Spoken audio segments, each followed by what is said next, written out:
नमस्कार, मी रेश्मा पवार. तर आम्ही आलेलो फ्रेंडच्या घरी. त्यांचं बेबी शॉवर होतं. व्हिडिओ शेवटपर्यंत बघा, खूप छान व्हिडिओ आहे. आपल्या गावाकडे बेबी शॉवर होतं तसंच त्यांनी इकडे पण केलेलं आहे, ते पण मराठीच आहेत. या ताईंचं बेबी शॉवर होतं, यांनीच आम्हाला बोलवलं होतं. यांच्या क्वार्टरवर आम्ही गेलतो. यांचं बेबी शॉवर खरंच खूप छान झालं. यांनी खूप छान डेकोरेशन केलं, ते पण घरच्या घरीच.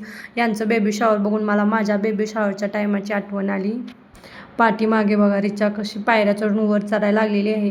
कार्यक्रम संपेपर्यंत आमची रिचा पायऱ्यावर चढत आणि खाली उतरत होते. शेवटी तिला घेऊन मी वरती गेले. हे आहे बेबी शॉवरचं डेकोरेशन. खरंच त्यांनी खूप छान केलं घरच्या घरीच.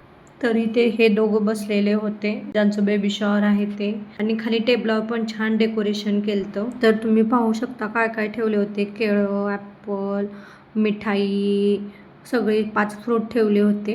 त्यांचे फोटोशूट चालू झालते. इकडे आम्ही पण व्हिडिओ काढून घेतले, फोटोज काढून घेतले त्यांच्यासोबत छान छान. ह्या ज्या ताई आहेत ना, त्यांना भेटून खरंच मला खूप छान वाटलं. कारण त्या म्हणत होत्या मी तुमचे व्हिडिओ बघते, लाईक करते. पहिल्यांदा कोण तर मला असं म्हटल्यामुळे त्यामुळं खरंच मला खूप भारी वाटले बरं का. त्यांनी हळदी कुंकू लावून त्यांच्या ओटीमध्ये फळं ठेवली. मी पण त्यांच्या ओटीमध्ये 2 फळे ठेवली आणि फोटोज काढून घेतले. तोपर्यंत तिच्यामध्येच पडली, तिला अजून उचलून घेऊन गेले सोबत.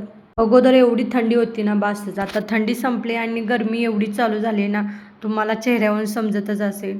इकडं बाकीच्यांचं जे आले ते गिफ्ट वगैरे देत होते. मी तर 5 वाजता गेलते.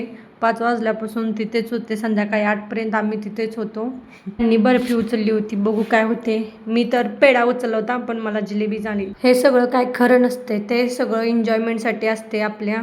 हो, गिफ्ट वगैरे देऊन झाले. नंतर जेवण होतं, जेवण केले. नंतर परत क्वार्टरवरती आलो. कसा वाटला बेबी शॉवरचा व्हिडिओ कमेंटमध्ये नक्कीच सांगा. व्हिडिओ आवडल्यास लाईक करा, शेअर करा आणि चॅनलला सबस्क्राईब करायला विसरू नका.